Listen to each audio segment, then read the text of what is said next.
Hello? Hello? Hi. Hi. um, I'm sorry. I totally was expecting the PR to call me directly, and then you totally just threw me off. Hi, how are you? Hi, this is Rachel, and let me just get that out. I'm Hi. sorry. I was in the middle of like taking Hi, a. hi. This is Joe, and don't worry, it's all good. I hopefully you got a couple uh what is it? A couple bong rips already, so we can get this thing going fresh and good, I guess. Oh, dude, hell yeah! I Uh just got a new pipe too, man. It's wonderful. So Fuck yeah, well, bring it on. it's And pass that shit over here. Oh my god, dude, you need to check them out. They're called like chameleon glass. It's called a monsoon, and it's literally a pipe that's a travel bong. It's a wonderful, wonderful thing. Huh. Yeah, I'm in. it's awesome. Okay, so I am really excited. Do you mind if about like 10, 15 minutes in we talk a couple minutes about maybe your new season of Holliston coming up, or is that kind of Sure. What Rachel, this is your time. Whatever you want to do with it, we can talk about nothing if you want. It's up to you. Okay, good. I just want you to know I'm staring at the screen pretending it's you, and I'm not going to say anything. Oh God, that's weird. Deep breaths. Okay. Deep breaths. All right. So let's get started here. So first off, Sure. straightforward professional question. What are you wearing? Absolutely nothing. I do all of these completely nude because I want to be as transparent as possible. And because I'm a pasty Irishman, I am pretty transparent as it is. So unless, well, no, that's not necessarily true. It's like I'm pretty hairy too. So you'd probably see this like weird hairy ghost floating around. But plus it's hot as balls here today. So I pretty much shed all of my clothes. I look like Malcolm in the Middle's dad. I look like Bryan Cranston and Malcolm in the Middle at this point. Wow, I'm moist. You really know what to say to the ladies, Joe. I got to give it to you. Wow, it's so you're saying it's pre Breaking Bad Bryan Cranston that gets you moist? Wow, shit! Wow, Yeah, this is awesome. This is going great already. you had me at pasty and hairy. What can I say? Done. Done. All right. Um, let's get started here. So I fucking loved Mayhem, dude. Like that was incredible, and even like the list Oh, thank you that so much. Yeah, but my biggest question is, did Okja like it? oh my god, dude. She booped me. She was fucking down. It was I crazy. saw the boop. I She's saw the boop. I was like, can I get two boops up or something? I'll take it. she's a booper. I had to because I adopted her. She's like 10 years old, and the day after I got her, I couldn't figure out what to fucking name her. But I watched Ocha for the first time, and she started running around like a fucking psychopath, I guess. So I just took her out, and she was dead set. So Ocha was her name. Done. That's so fucking good. Well, thank you for both on behalf of myself and my crew. Thank you for you and Okja for enjoying the movie. Yeah, loved it. Let me tell you. One of the first things I noticed about it, dead off, was like seriously, Steven and Samara had some amazing chemistry. I feel like the whole film would have. I mean, it was an incredible film, but that was the that was probably the most noticeable aspect for me that like sold me on it. Like they were perfect. How hands on were you when you guys were casting? Like, did you kind of see that, or was that just they were cast separately and then it just fucking worked? How'd that go? Well, I think it was helpful that we all were in an orgy every morning, which kind Perfect. of made us all really connect. No, honestly, it was we got Steven first, and Steven really like related to the character the way I related to the character.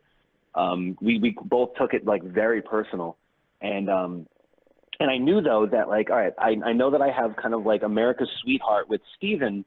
I need to find someone that can counterbalance that and also be able to kind of carry her own. Because Steven, when you're in an ensemble like The Walking Dead, sometimes you get like plot lines and B plots and, certain storylines or even episodes that kind of follow your character, but you're not really carrying the whole show. He's part of an ensemble, but there was something about him. There was an everyman quality to him that just made you not, you loved him. You don't feel with the way you do with him that you do with like, say, Rick or anybody else. There was just something that was just so infinitely likable about the pizza boy turning into this hardened hero. So I already felt like I had like a lot of goodwill with Steven based on the love that he has for The Walking Dead. With Samara, I loved her in Ash versus Evil Dead. When I saw her in that like 4-episode arc that she was in the first season, I was just like, who the fuck is that? Like, I don't know who that is, but shit, man, she is fucking awesome. not bad on the eyes too, but for the most part, like, it was just, holy shit, she's got such energy and such passion, and there was just something about her that I just went, I think that this would be the perfect combo here, because originally the character was written for a Latina character. It was supposed to be a Latina character, and there was something about the idea, the paradigm of the girl next door gone bad that I really wanted to kind of hone in on. And ironically, the movie that I did before this, Everly, was written for the kind of girl next door gone bad, and that's why we originally cast Kate Hudson. But when Kate dropped out, Salma swooped in, and we made it, we kind of like tailored it to Salma.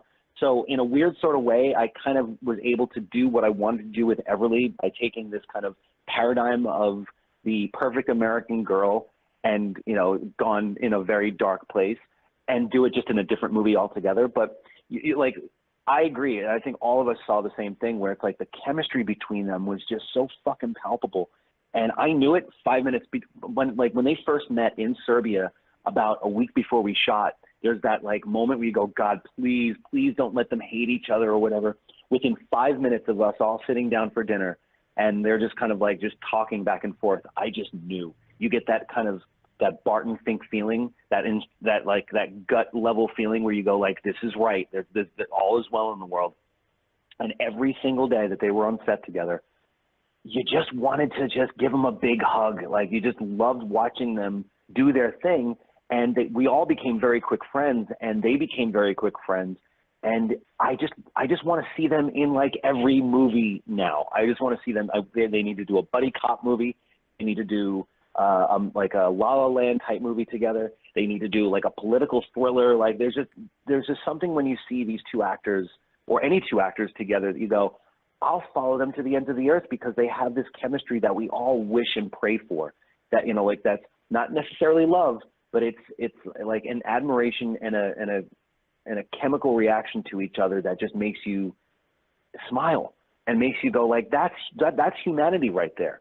Like, and they played it up to the hilt. That's awesome. Yeah, no, my favorite part is when she kicked off her little shoes. I was like, oh, she had me. She had me. Oh my God, she melts my heart. That was a big thing for me. Like, I go like, and it was, what's funny too is it was purely reactionary off of Jurassic World. Because I remember when that happened in the movie, and I'm like, get the fuck out of here. Like, no, there's no fucking way that that Bryce Dallas Howard would do all the things that she's doing in those shoes. There's no fucking way. So I deliberately made sure that we, like I said, like, we had to have that moment where she kicks the shoes off, because she's going to kick ass, and I want to make sure that people are focused more on, will she survive, not, oh my God, her fucking feet must hurt right now. She has the cutest feet. I couldn't help but notice it. I was like, and then the babysitter came out. Did you see her in that? I was like, oh my gosh, like. Of course. Oh my God. Like, what's funny is that I was up for the babysitter. I went in to pitch on that, and you know, I remember from the beginning going like, who the fuck are they going to get for this? And when McGee ended up directing it, I was like, oh man, that sucks. I wish I could have done that, but good luck to them. I can't wait to see it.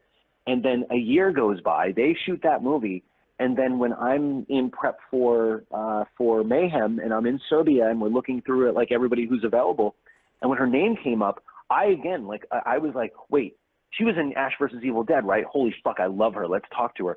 And then while we're talking, I totally didn't realize this. I'm like, wait a second. Are you the babysitter in The Babysitter? And she's like, yeah, mate. I'm like, holy shit. And immediately I go, they perfectly cast that role. Like, you needed someone that felt like the girl next door, but she could fucking stick two knives in your throat, like in your head.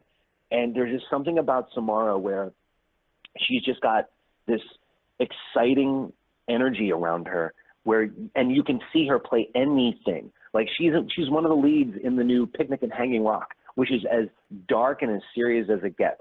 She's in the new Martin McDonagh movie in a completely different role. Like, there's just something about like an actor like that where you just go, I want to transpose her into anything and everything genre-wise and see what comes out. And with this part, like, half of it was on page, and the other half is purely the collaboration that she and myself and Steven had, because she's an actor that I think is a rare breed at this point where it's a reactionary actor. It's very hard to find actors these days that listen, because everyone is mostly like ready to kind of get the next line out or get the next moment out and make it their own. And Samara was like the best compliment for Steven, because Steven is a very proactive actor. And I mean this in the nicest of ways, like this is all compliments to them. But if you have two proactive actors, everyone's fighting for the zinger. Whereas if you are a reactionary actor, you are listening to what's being said and you are, through the character, reacting off of that.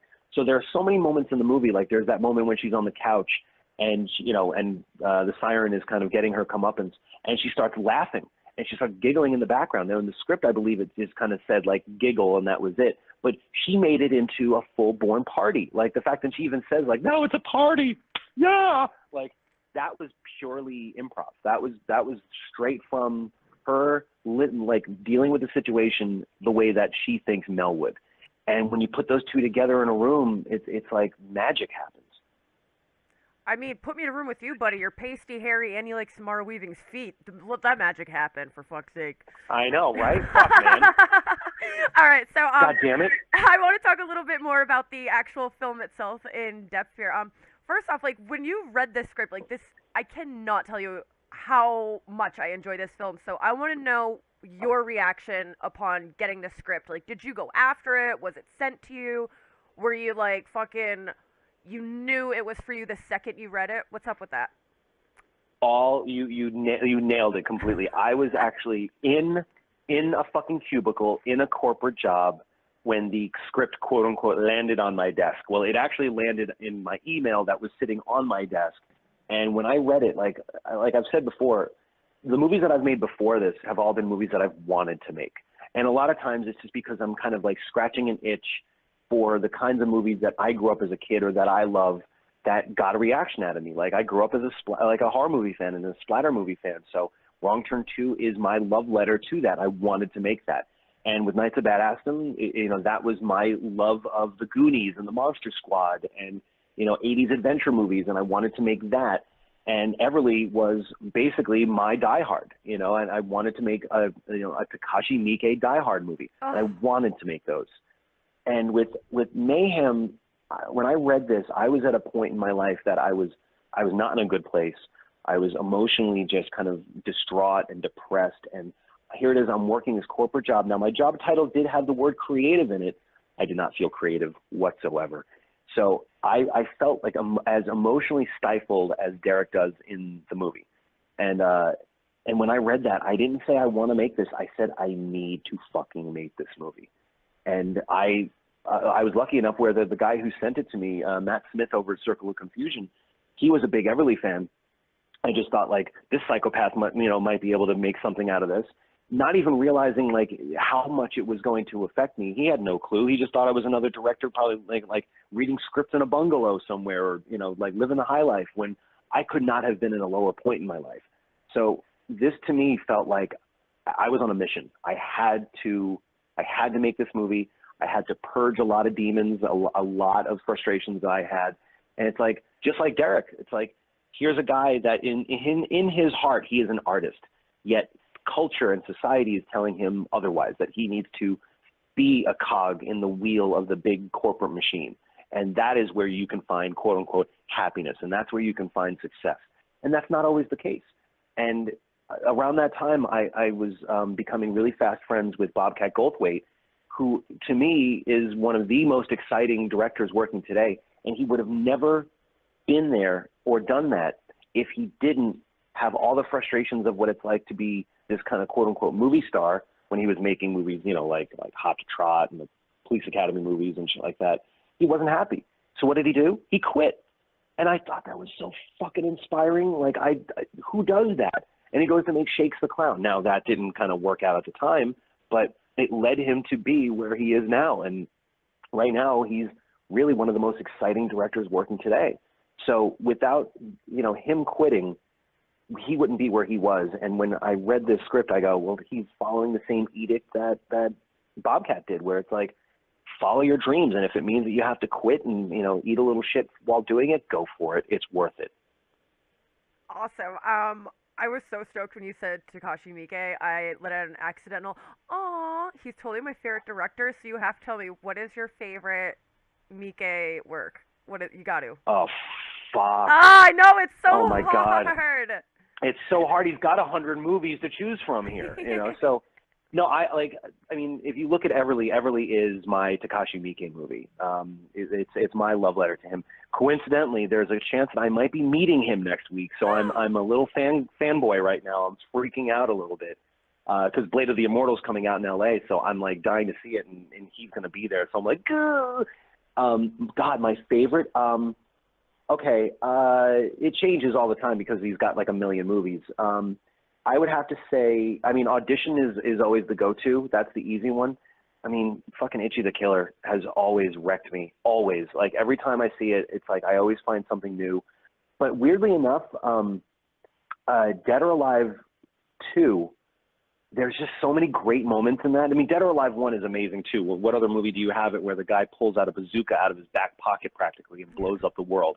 And there's a pool of dookie, you know, in it, and that's considered a comedy scene. Dookie, So, you like Joan and Vasquez comics. I know you do now. Oh, come on, of course. Oh, the Dookie Like, you should know me well enough now. But yeah, but the fact that he can do a movie like that and then do, you know, Visitor Q and Happiness in the Cucagories, or do what's the Assassins one? 99 Assassins. I can't believe I'm blanking on this now. But like that he can traverse between highbrow and lowbrow cinema and still retain his voice. It's like, who wouldn't be inspired by that? So, yeah, oh my God, yeah, I agree too. I think Visitor Q might be my favorite just because I feel like that's when I first learned what like post-mortem lubrication and like lactational sex would be.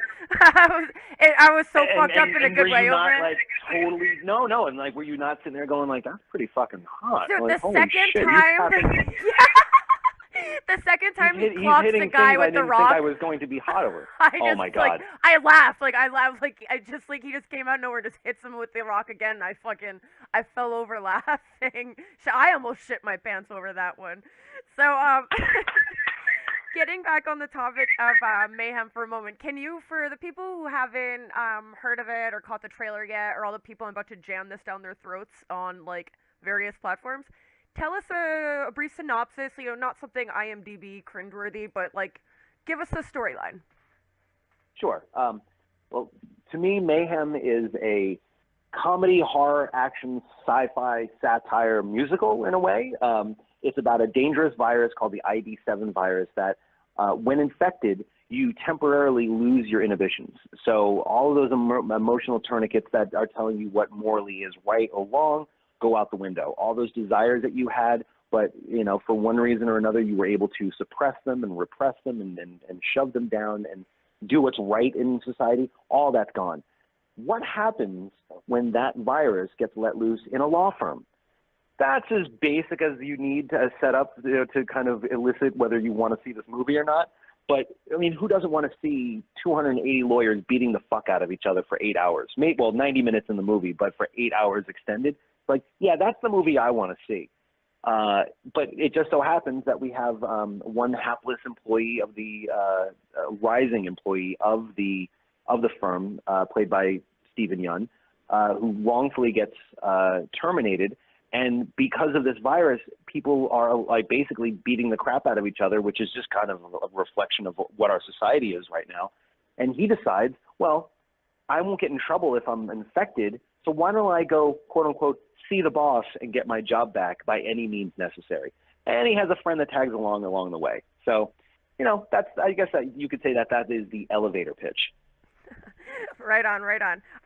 Before you said you fanboyed over Takashi Miike, and it's so funny because that was actually a question I was going to ask you because last week, 2 weeks ago, I was actually at Rock and Shock, and I was kind of hoping you'd be there just so I could be like, haha, you don't know me, but I know you now. But, you know, but I was going to make it... I was so mad I couldn't be there. I was going to make it better. I was in Brooklyn. Oh, God damn it. No, seriously, I was so bummed that I wasn't there, but I had to do the premiere of Mayhem in Brooklyn, which I was sitting there going like, where's Rachel here? Maybe she'll show up. And no, you didn't show up, goddammit. Yeah. But when I do, it's gonna be really like sensual. But I'm gonna like accidentally jump to like cheese fries on your lap. Like, oh, it's me. Okay. So, but yeah, actually, fanboy, I'll be totally fine with that. I fangirled so hard, I never even worked up the nerve to talk to one of your coworkers, and you have to guess which one it is. Let me think. Adam Green. No, it was Laura. She's my favorite. Like everybody loves Laura. Oh my god! She's the And I best. saw her standing there, and like you guys play off each other so well in Holliston, which is, can I say, I've watched it at least 1,000 times when I'm under illicit substances. I probably shouldn't say on the like, and I mean, if you like fungi, it's a fun film, is what I'm saying. But I am so glad Holliston's coming back. But yeah, I saw her. And I couldn't even work up the nerve to talk to her. So then I was like, okay, well, I'm going to go catch Adam's premiere. As I'm walking down the street, I'm trying to hit my pipe, and I tripped and fell, and like some douchey band guys all started laughing with their groupies. I was like, oh, fuck this. So I just turned around and walked to the closest bar. Oh, man. Yeah, I went to the local bar instead. I was like, well, that's what happens to that. So I didn't talk to anyone about Holliston, and you guys are back. How long has it been since, FearNet left, Odorous, Our Hearts All Go Out, It's going to be so different without him, but so glad to see you guys back. Tell us a little bit about your hiatus and what we can look forward to. Well, the hiatus was kind of a mix between, losing Dave and then Adam going through a lot of personal turmoil, in his personal life. And it was this kind of imperfect storm of events that kind of, and also FearNet going down as well. It was like all three of these things that seemed to work against us. And it was heartbreaking because it was, that I can probably speak for everybody in the cast where it's been the most exciting thing that we've ever done together or apart. It's like, who would have thought in a weird sort of way that this would be, one of the things that we were most passionate about, a fucking sitcom? No, never saw that in the cards whatsoever.